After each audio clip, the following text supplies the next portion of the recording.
Nakakahiya ang bibig ni ate. Diyos Mariosep, nagwawala po sa galit.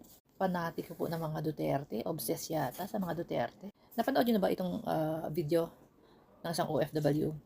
Okay. Sa tanda niya na po na yan, puro po basura ang lumalabas po sa bibig niya. Kakahiya.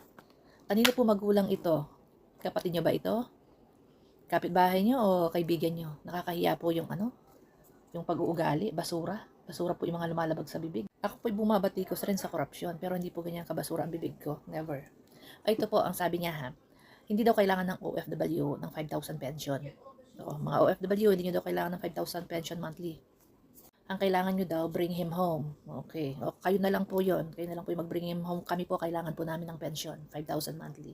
Yan po ang bubuhay sa pamilya namin. Makakatulong yan. Sabi niya, kami mga OFW, hindi namin kailangan ng pera. Hindi namin kailangan ng pensyon. Eh, bakit naka-abroad ka? Hindi mo pala kailangan ng pera. Gonggong. O, ito po, panoorin niyo po yung pagmumura niya. Walang breeding.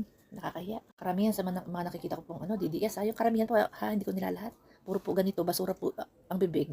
Nahawa na po kay Alona, kay Maharlika. Sino pa ba yung mga Yung mga puro basura na lang yung lumalabas sa bibig. Erwin Tulfo, makinig kang demonyo ka. Ang sigaw ng OFW, bring back home. Kaming mga nagmamahal kay Tatay Digong, yun ang sinisigaw namin. Bring back home. Hindi kailangan ng OFW ng 5,000 na pensyon kada buwan. Ang kailangan namin, maibalik si Tatay Digong sa ating bansa.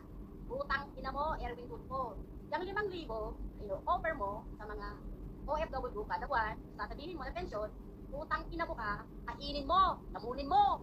Dahil yun naman ang sinasamba ng mga magnanakaw, ng utang ina ninyo. Pera. Tingnan natin kung mabuhay kayo ng pera na sinasamba nyo. Hindi namin kailangan ng pera dahil hindi pera nabibigay ng buhay sa amin. Ang Holy Spirit ang nagbibigay ng buhay sa tao, natanga ka. At yun ang mas makapangyarihan, hindi ang pera. Kayong mga magnanakaw ng mga mukhang pera, ng Banponsing Rile, ng BBM, lahat kayong mga magnanakaw na nakaupo dyan sa posisyon nyo, utang ina ninyo. Mag-resign na kayong lahat. Kung ayaw nyo, dudumugi kayo ng taong bayan, yung mga pera, na ninakaw niyo, papalamo namin sa inyong lahat. Lumayas kayo sa posisyon nyo. Hindi kayo narapat tungkol dyan, ang mga demonyo.